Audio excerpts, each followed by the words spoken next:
शेतकऱ्यांच्या व्यथा मांडण्यासाठी उभा आहे। या सरकार या राज्यामध्ये या देशामध्ये आल्यापासून शेतकऱ्यांची काय अवस्था झाली आहे हे फार थोडक्यात मांडण्यासाठी मी या ठिकाणी उभा आहे। तुम्ही सर्व ज्येष्ठ आहात, तुम्ही पहिला काळ सुद्धा पाहिलाय आणि आत्ताचा काळ सुद्धा तुम्ही पाहिलाय।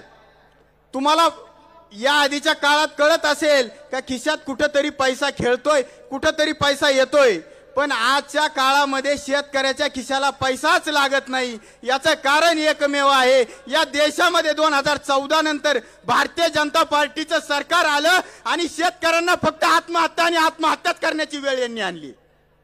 आपण पाहतोय वेळोवेळी यांनी साखर निर्यात बंदी केली, कापूस निर्यात बंदी केली, यांनी कांदा निर्यात बंदी केली, यांनी सोयाबीन निर्यात बंदी केली आणि शेतकरी आत्महत्या कसं करेल एवढेच यांनी निर्णय या ठिकाणी घेतलेले आहेत। मित्रांनो, आपण पाहतोय परवा दिवशी बातमी आली, कांद्याची निर्यात बंदी उठली। या भारतीय जनता पक्षाच्या खासदारांनी हार फेटे घेऊन गुलाल उधळून जनतेमध्ये असं दाखवलंय का हे अमेरिकेचे पंतप्रधान झाले, राष्ट्राध्यक्ष झाले, असे गुलाल घेऊन हिंडत होते आणि आज कळतंय यांनी निर्यात बंदी उठवलीच नाही। याचा अर्थ काय मित्रांनो, या खासदारांना काडीची किंमत नाही। त्या दिल्लीमध्ये तेथे बसलेला तानाशाह यांचं एक शब्द ऐकत नाही। जिगरबाज खासदार तुमच्या मातीमध्ये जन्माला आलाय अमोलजी कोल्हे साहेब, ज्याने गळ्यात माळा अडकवल्या कांद्याच्या, तुमच्या माझ्यासाठी लढला। यांचे इतके 43-42 काहीतरी सांगतायत, निवडून आणू कशाला आणता? शेतकऱ्यांच्या बोकांनी बसायला आणता का? आमचे ज्वलंत प्रश्न मांडण्यासाठी या खासदारांना वेळ नाही। सुप्रियाताई सारख्या महिला आपले प्रश्न मांडतायत आणि यांचे खासदार फक्त रोज एक सूट बूट घालून दिल्लीमध्ये मिरवतायत। मित्रांनो, फार शेतकरी दिवस रात्र कष्ट करतोय। मित्रांनो, ज्या वेळेला हे पंतप्रधान आपल्या नाशिक मध्ये आले, मी लाईव्हला गेलो, न्यूज चॅनल वाल्यांनी बोलवलं, शेतकऱ्यांच्या काय व्यथा आहेत, काय प्रश्न आहेत। आज कांदा उत्पादक नाशिक मध्ये पंतप्रधान येत आहेत, तुमचं काय म्हणणं आहे? मी फार छोटासा प्रश्न विचारला। मित्रांनो, ज्या पद्धतीने मालदीव, लक्षद्वीपच्या बीच वरून पंतप्रधानांचे फोटो व्हायरल होत आहेत, एका दिवसात 4-4 सूट बदलत आहेत, त्याच पद्धतीचा एक फोटो माझ्या कांदा उत्पादक शेतकऱ्याच्या बांधावरून पंतप्रधान व्हायरल करतील का? त्यानंतर नाशिक मधील माझ्या सर्व शेतकरी नेत्यांना, शेतकऱ्यांना यांनी बंदी बनवलं। मित्रांनो, बंदी बनवलं। ही कुठली लोकशाही आहे? म्हणजे आम्ही आमचे प्रश्न मांडायच्या आधीच आम्हाला नजर कैद केलं।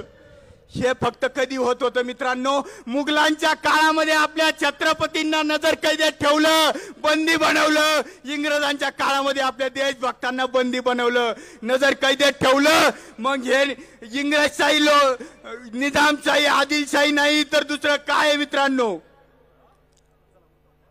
मी जास्त वेळ न घेता फक्त शेतकऱ्यांचे प्रश्न, कांद्याचा प्रश्न असेल, दुधाचा प्रश्न असेल, सोयाबीन असेल, या सर्व शेतकऱ्यांनी आता एक मताने एकत्र यायचंय आणि हे सरकार पाडून टाकायचंय। मित्रांनो, एवढंच लक्षात ठेवा। तुमच्या खासदारांना हे बरेच जण इथे येऊन सांगतात, वल्गना करतात, आम्ही पाडू। मी नगर जिल्ह्याचा युवा शेतकरी छाती ठोकून सांगतो, 5000 शेतकरी घेऊन येतो, कोणता मायकल येतोय पाडायला पाहतो। मिरची भाकरीवरती आम्ही तुमचा प्रचार करू साहेब, पण तुम्हाला पडू देणार नाही, कारण तुम्ही आमच्या कांद्याच्या माळा गळ्यामध्ये घातल्यात, आम्ही त्याचं पारणं फेडू। मित्रांनो, जास्त वेळ घेत नाही, फक्त शेवट सांगतो। आज माझ्यासोबत एक शेतकरी आलाय, 5 एकर कांदे करून त्याने 5 लाख रुपये खर्च केलेत, त्याच्या हातामध्ये फक्त 1.5 लाख रुपये पडलेत। तो बिचारा आत्महत्या करायला चालला होता। मी खासदार साहेब आणि पवार साहेबांकडे त्याला घेऊन आलो आणि सांगितलं, येणारा काळ आपला आहे, कारण पवार साहेबांच्या पाठीमागे सर्व शेतकरी आता उभा आहे। कुठे आहे तो शेतकरी? अरुण वरे, कळू दे जनतेला, या तानाशाहानी वेळोवेळी निर्यात बंदी करून आमच्या कष्टकरी शेतकऱ्यांना फक्त मारले। तुम्हाला सांगतो, यांनी फक्त निर्यात बंदी करून शेतकरी नाही तर शेतकऱ्यांवर अवलंबून असणारे छोटे छोटे व्यावसायिक आज मेलेत। हा तो शेतकरी आणि याची ही पट्टी आहे. 5 रुपये फक्त कांदा विकला गेलाय साहेब. 5 रुपये. इकडे रडतोय मित्रांनो, तो रडतोय.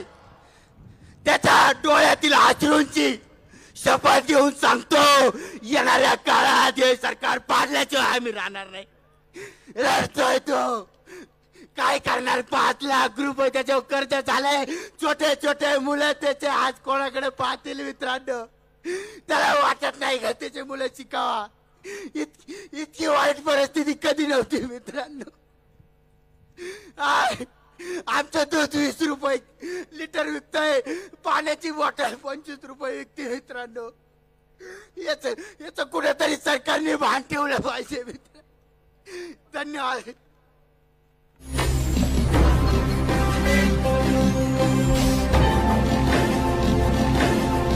ताज्या घडामोडी आणि नवनवीन माहिती मिळवण्यासाठी समाज दर्पण या YouTube चॅनलला सबस्क्राईब करा आणि बेल आयकॉनवर क्लिक करा.